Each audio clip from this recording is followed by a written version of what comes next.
खट्टर साहब जाने और दुष्यंत जाने पति पत्नी का कैसा गठबंधन है वो तो उनकी अपनी वो है, लेकिन ये ज़रूर है कि आज कोई भी काम, घर किसी का भी काम बगैर पैसे के नहीं होता। आप तहसील में चले जाओ, कहीं और चले जाओ, कोई दफ्तर में चले जाओ, सब जगह लूट मची हुई है। दिग्विजय को और इस परिवार को सिर्फ हुड्डा साहब दिखते हैं। ये बीजेपी से मिले हुए हैं, बीजेपी से तो बात करते नहीं, बीजेपी की तो कोई कहता नहीं, सारा परिवार, चाहे वो अभय चौटाला है चाहे दिग्विजय है, इनको हुड्डा नजर आते सपने में भी, इसलिए हुड्डा के खिलाफ बोलते हैं। और तो कोई काम नहीं इनको। इतने ये तो शराबी कबाबी सूट वूट पहन के आते हैं, पता नहीं क्या क्या इनको कहा गया किसानों को। आज उन्हीं किसानों को न्योता दे रहे, उन्हीं किसानों को बुला रहे जो वहाँ बॉर्डर पे हैं, तो कांग्रेस ही कहाँ हुए। नमस्कार, स्वागत है सभी का हरियाणा उत्सव में। मैं हूं अनिल खत्री। इस समय हमारे साथ 5 बार के गोहाना से विधायक चौधरी जगबीर सिंह मलिक हमारे साथ मौजूद हैं। इनसे हम चर्चा करना चाहेंगे। मलिक साहब नमस्कार। नमस्कार। मलिक साहब, जिस तरह से पंजाब में कैप्टन अमरिंदर सिंह का इस्तीफा हुआ है, तो अब उसका प्रभाव कह रहे हैं कि हरियाणा पे भी पड़ेगा। नहीं, कोई प्रभाव नहीं। हरियाणा की राजनीति अलग है, वहाँ की राजनीति अलग है, इसका उससे कोई मेल नहीं है। ये जो है मीडिया की जो बातें चल रही, मीडिया में असल ये तो में कुछ भी नहीं है। जिस तरह से दिग्विजय चौटाला लगातार अब कहने लग रहे हैं कि कैप्टन का जो इस्तीफा हुआ उससे भूपेंद्र सिंह हुड्डा की सांसें फूल रही हैं। ऐसा है, दिग्विजय को और इस परिवार को सिर्फ हुड्डा साहब दिखते हैं। ये बीजेपी से मिले हुए हैं, बीजेपी से तो बात करते नहीं, बीजेपी की तो कोई कहता नहीं, सारा परिवार, चाहे वो अभय चौटाला है चाहे दिग्विजय है, इनको हुड्डा नजर आते सपने में भी, इसलिए हुड्डा के खिलाफ बोलते हैं। और तो कोई काम नहीं इनको। फील्ड में इनका कुछ रहा नहीं, हुड्डा साहब के खिलाफ बोलते हैं।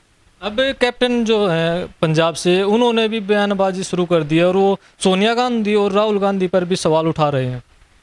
देखिए, वो उनका मामला है, हम इसमें बीच में दखल नहीं देते। लेकिन जहाँ तक हरियाणा की बात, हरियाणा में चौधरी भूपेंद्र सिंह हुड्डा का वर्चस्व कायम है। और अब वो पूरे हरियाणा का दौरा करेंगे, हर ज़िले में जाएंगे, वहाँ पर लोगों से बात करेंगे, उनकी समस्याओं को उजागर करेंगे और पूरे तरीके से हरियाणा कांग्रेस को मजबूत करने का काम करेंगे। वैसे क्या माना जाए कि भूपेंद्र सिंह हुड्डा अब हरियाणा प्रदेश में पूरा दौरा करेंगे, विपक्ष के मुद्दों को उठाएंगे, तो क्या इसका दबाव जो है, ये जो विपक्ष वाले हैं ये जो बात करें, दबाव नहीं है जी। ये तो कोरोना से सेकंड लहर आने से पहले का ही प्रोग्राम था, 1 साल होने के बाद का। लेकिन ये कोरोना की लहर आ गई और अब ये कम हुई है, तो 2 साल पूरा होने के बाद जो इनकी कमियां रही हैं, जो सरकार ने की विफलताएं हैं, उनको उजागर करेंगे, लोगों की समस्याओं को सरकार के संज्ञान में लाएंगे। और इसलिए ये जन जागरण अभियान है, इसको चलाएंगे, कांग्रेस पार्टी चलाएंगे। तो क्या मानते हैं भूपेंद्र सिंह हुड्डा जो है, या हरियाणा की राजनीति में कांग्रेस की बात करें, पंजाब के जो नए मुख्यमंत्री बने हैं उनसे पॉजिटिव माहौल बनेगा या फिर कुछ नुकसान होगा? देखिए, हर एक परिवर्तन पॉजिटिव के लिए किया जाता है और उम्मीद है कि पॉजिटिव ही रहेगा माहौल भी। परिवर्तन तो पॉजिटिव के लिए करते हैं, तो पॉजिटिव माहौल रहेगा वहाँ भी। और जिस तरह से कांग्रेस की बात करते हैं हरियाणा में, गुटबाजी की एक बात बार बार विपक्ष उठाता है। कोई गुटबाजी नहीं है। आप देखिए, ये तो 75 पार का नारा था, अदरवाइज तो कांग्रेस की सरकार थी। इस बार भी लोग मन बना चुके हैं इस बीजेपी सरकार को उखाड़ने के लिए।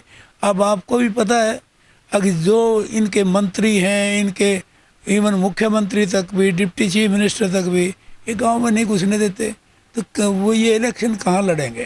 तो इनकी हालत ख़राब है। पब्लिक में कोई काम नज़र नहीं आ रहा 2 साल में किया हुआ। एक भी वायदा जो इन्होंने किए थे कोई पूरा नहीं किया। तो मैं ये समझता हूँ कि ये आगे इलेक्शन में किस मुंह से जाएंगे वोट मांगने के लिए, कोई इनके पास वो नहीं है। आप कह रहे हैं कि एक भी वायदा पूरा नहीं किया, और वो कह रहे हैं कि हमने 75% आरक्षण युवाओं को दिलाया है रोजगार में। अब वाइट पेपर जारी करें, कितने बच्चों को वो मिला है इन्हें तो जो है पहले 15 साल का था बाहर के व्यक्ति का डोमिसाइल का, आउट ऑफ स्टेट का डोमिसाइल 15 साल के बाद बनता था। इन्हें तो 5 साल का कर दिया। बाहर के आओ भाई, डोमिसाइल बनवाओ, नौकरी लो, और ये जारी करे वाइट पेपर। कितनों को नौकरी दिया इन्हें अब तक? उस 75% वाले मामले। बेरोजगारी तो हरियाणा में सबसे ज़्यादा है, 35% है। रोज़ाना रिपोर्ट आ रही है, आदमी दर की डोकरे खा रहे हैं नौजवान बच्चे।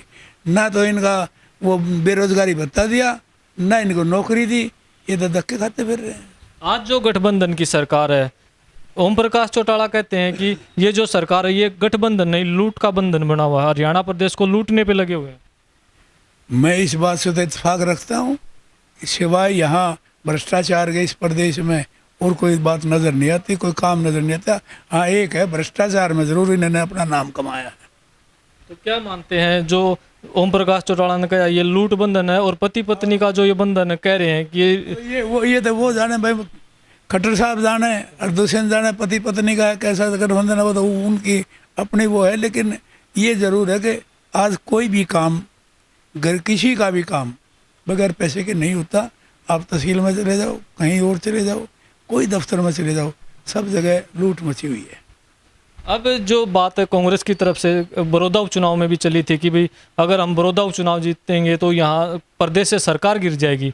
उसके बाद भी लगातार किसान आंदोलन चल रहा हुआ है, और आज भी जो हालात है प्रदेश के, क्या देखते हैं सरकार किस तरह से चल रही है और क्या ये सरकार गिर जाएगी? ऐसा है, ये सरकार जो है अपना पूरा टाइम तो करेगी नहीं, लेकिन ये गिर भी जाएगी।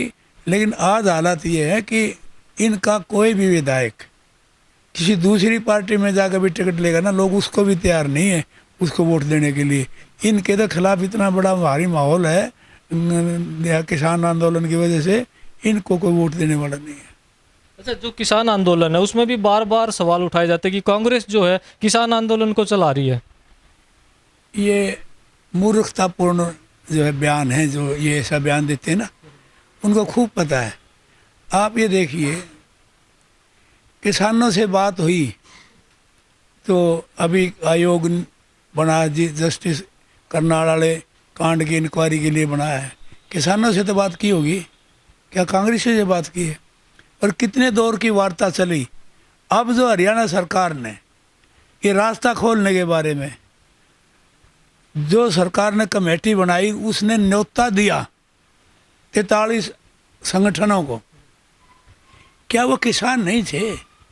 तो वो किसान थे जो वहाँ बैठे थे, जिसको कहते ये रास्ता तो अलग है, सरकार ने बंद कर रखा है दिल्ली जाने का। खोल दे रास्ता साफ हो जाएगा। लेकिन फिर भी 43 संगठनों को जो दिया, क्या वो कांग्रेसी थे? वो सरकार जवाब दे। और जिनको बुलाया वो संगठन जो वहाँ बॉर्डर पे बैठे हैं, तो उनको बुलाया तो वो कांग्रेसी थे या किसान थे? यदि वो किसान थे तो कांग्रेसियों क्यों नाम ले रहे हैं? ये तो इनकी तो सिस्टम ऐसा ही ने हर तरीका आजमा लिया इनके फेल करने के लिए किसान आंदोलन को, लेकिन कामयाब नहीं हो सके। तो दोहरी मानसिकता कह सकते हैं कि सरकार जो है दोहरी मानसिकता के साथ काम कर रही है। सिर्फ किसानों को बदनाम करने के लिए कांग्रेस का नाम ले रहे। ये तो कांग्रेस इनको तो खालिस्तान ने भी कहा, पाकिस्तान ने भी कहा, इनको तो देशद्रोही भी कहा, इनको तो परजीवी, आंदोलन जीवी, पता नहीं क्या क्या शिमली दी इन किसानों को। तो है इनको ये तो शराबी कबाबी सूट वूट पहन के आते हैं, पता नहीं क्या क्या इनको कहा गया किसानों को। आज उन्हीं किसानों को न्योता दे रहे, उन्हीं किसानों को बुला रहे जो वहाँ बॉर्डर पे हैं। तो कांग्रेस ही कहाँ हुए? कांग्रेस समर्थन करती है, इनकी मांगों का समर्थन करते है। और मैं 27 तारीख के बंद का भी अपने वर्कर्स को ये समर्थन करता हूँ, भाई बंद में किसानों का साथ दे। राव इंद्रजीत ने जिस तरह से कहा कि किसानों से बातचीत की जाए, ये किसानों से बातचीत है, लेकिन उसको कहने का, ये प्राइम मिनिस्टर को कहने की तो किसी की हिम्मत नहीं है। जब सारा हरियाणा पर तीनों तरफ से दबाव है, मुख्यमंत्री को कहना चाहिए, मुख्यमंत्री बयान देना चाहिए, अगर प्रधानमंत्री जी इसका सॉल्यूशन करें, हमारे लिए ज़रूरी है। मुख्यमंत्री ने सारी कैबिनेट ने प्रस्ताव पास करना चाहिए। हमने भी कहा था विधानसभा में, अगर ये प्रस्ताव पास करो किसानों के समर्थन में रहिए, ताकि ये इनकी मांगे पूरी हो जाए, अपने घर चले जाएं।